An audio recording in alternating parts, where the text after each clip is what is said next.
Welcome back to the channel, everyone. My name is Eddie and I'm your host here at iRate Gaming. In today's video is a breakdown of the Inside Star Citizen this week. The developers over at Cloud Imperium Games have a new PTV Buggy racetrack to share, so let's check it out.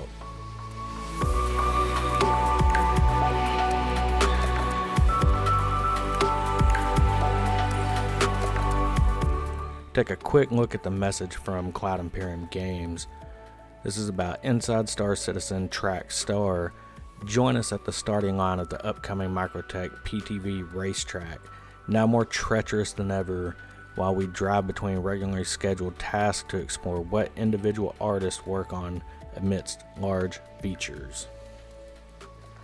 This episode of Inside Star Citizen gives a little bit of insight about what the game devs do in their spare time in between projects, and Jared Huckabee starts us off with some of his thoughts on this, so let's hear what he has to say. The public roadmap on the RobertSpaceIndustries.com website is the place to check out the new features, locations, gameplay systems, and technologies currently being developed for both Star Citizen and Squadron 42. But as with all things in game development, there are gaps, small breaks, quick moments when a single developer is forced to wait for another dependency to be finished before work on their primary or even secondary tasks may continue. Now, these happen at every game studio on every game project in development, but the stories of what fills these in-between moments, or ninja missions as animation director Steve Bender referred to them on last week's Star Citizen Live, are rarely if ever shared. Now, with the team heads down focusing on bringing Alpha 319 with its new content and continuing performance fixes to live servers within just the next 2 weeks, and the staggered development of Alpha 320 already well underway that we'll be exploring here as early as next week, we hope you'll indulge us this week, as we thought we'd dedicate this in-between ISC to one of those in-between tasks that get so often overlooked. One developer's work between tasks to build a sequel, an expansion, and a potential evolution to the greycat PTV buggy tracks to fill additional convention centers when big events like Invictus aren't running. So here's Stefan Damrow with an update to his one-person crusade to bring more fun to Star Citizen's original, first-ever working vehicle. It's true, my hangar module peeps will remember. I'm glad to hear some of this. I know myself and other players are sure to be happy that the devs aren't wasting any time while they are working time in between their projects. Stefan will share with us a little of what he has been working on in his spare time during development, and if you haven't seen the first PTV buggy track, it is pretty cool, and we're about to see a new one in the verse. So without wasting any more time, let's see what he has been working on. So for the first raid track, we thought of an interesting way to kind of fill up the convention center when there's no conventions happening there. So Martin kind of did this track for the Orson Convention Center with this kind of neon advertisement filled space, and this track which you can race on with your PTV. And later it was kind of handed over to me to kind of just wrap it up, do the bug fixing and kind of just iron out the small problems so it can go live. So our first racetrack was this kind of dark, moody space filled like up with neon advertisement lights, very kind of commercialized space around the racetrack. So kind of after wrapping up the bug fixing of the first track, I moved on to some other tasks, but turned out that they kind of had just a bit of downtime in between, so we thought it would be a nice idea to just kind of make a second racetrack, since we have multiple convention centers, so there's definitely some space to fill there. And I started to build this second racetrack kind of using the base that Martin built for the first one. So it's still a work in progress, but let's take a look.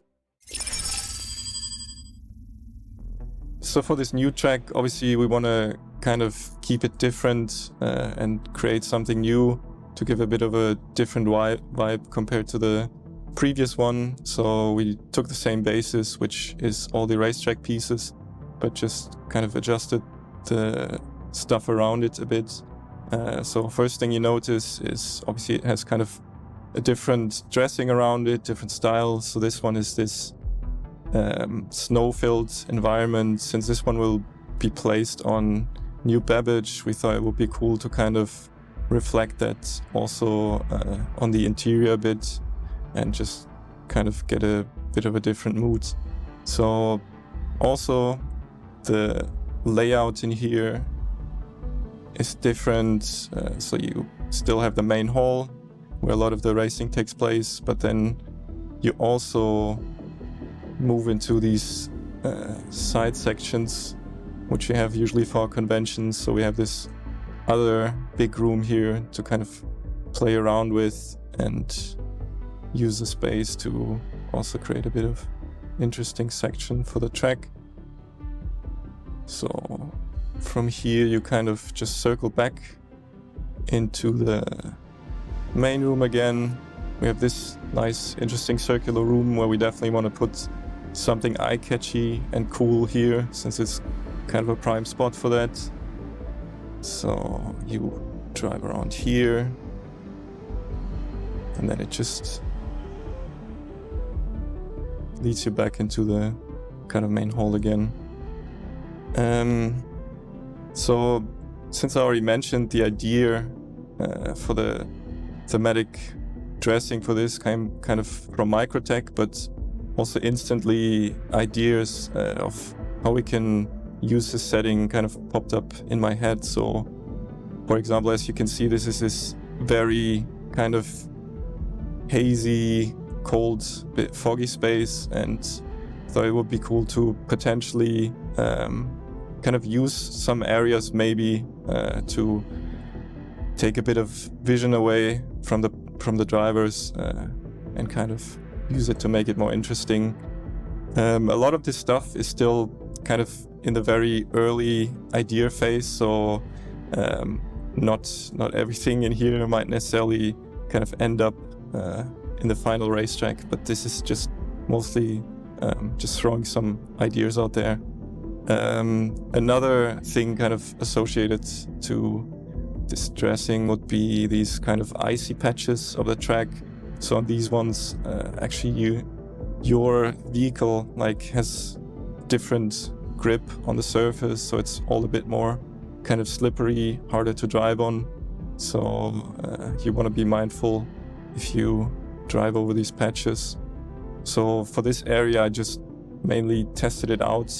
So we want to obviously kind of keep it a bit more localized later to certain spaces and to balance it out so it doesn't feel just like unfair and taking control away from the player too much. Another thing, like an idea, would be these icicles, which could either be just kind of a visual dressing element, or maybe we could in the future physicalize and actually make interactable for the players, so they could reach down further into the kind of area where the people drive, and then you could crash through them and kind of break them apart while you drive there. Hey, Steven. Yes? Adding obstacles, it's like driving a greycat is hard enough. You don't think this is plenty challenge already? Yeah, well, actually we got some other stuff in mind, which might make it even a bit more challenging. Let me show you what we got over here. So these are obviously all still in a very experimental stage. So these are for now just ideas which might or might not end up kind of in the final racetrack.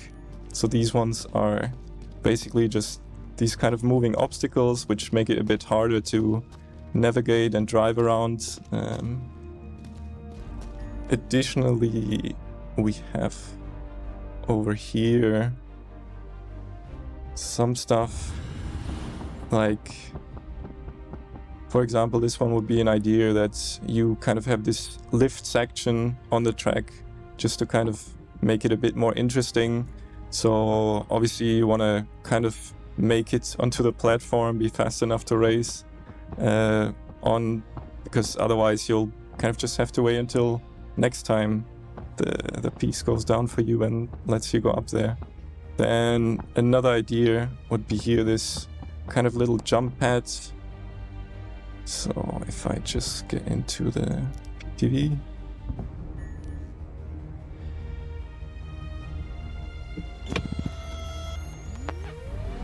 So as you drive over it, it just kind of throws you up into the air a bit. That could be something cool potentially. Let's see. Over here, this could be basically just some moving pieces of the track. So it's either like this ramp going up and down, maybe even leading onto different sections of the track, or this piece which goes sideways. Obviously you need to think about the implementation there a bit. This little kind of obstacle here, which gives a bit of a warning before it comes up and kind of blocks off this section for the player. This little moving obstacle, which just kind of sort of drives on the track for a bit, making it a lot harder to navigate around, and then eventually just kind of goes off again. Could do some boost pads maybe, so just if you get into your greycat again,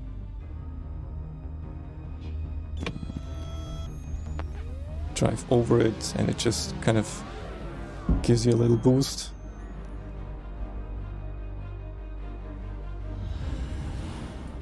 Then potentially some not quite 0G, but a lot less gravity involved jumps over ramps. So you could get sections of the track where the gravity just is a little bit turned down. So you get like bigger and longer jumps.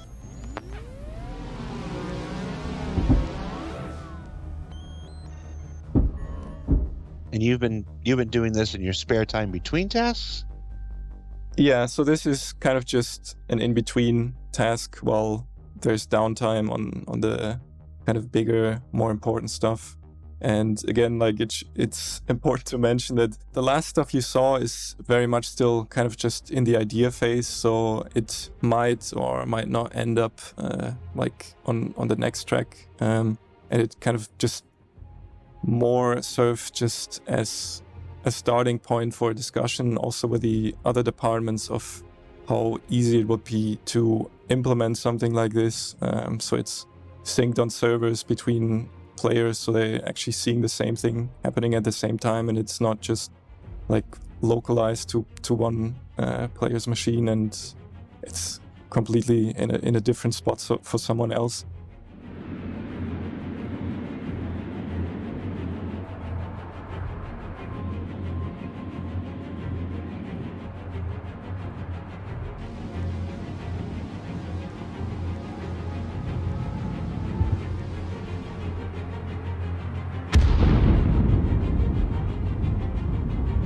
Thanks for watching. I gotta get back to my real work now.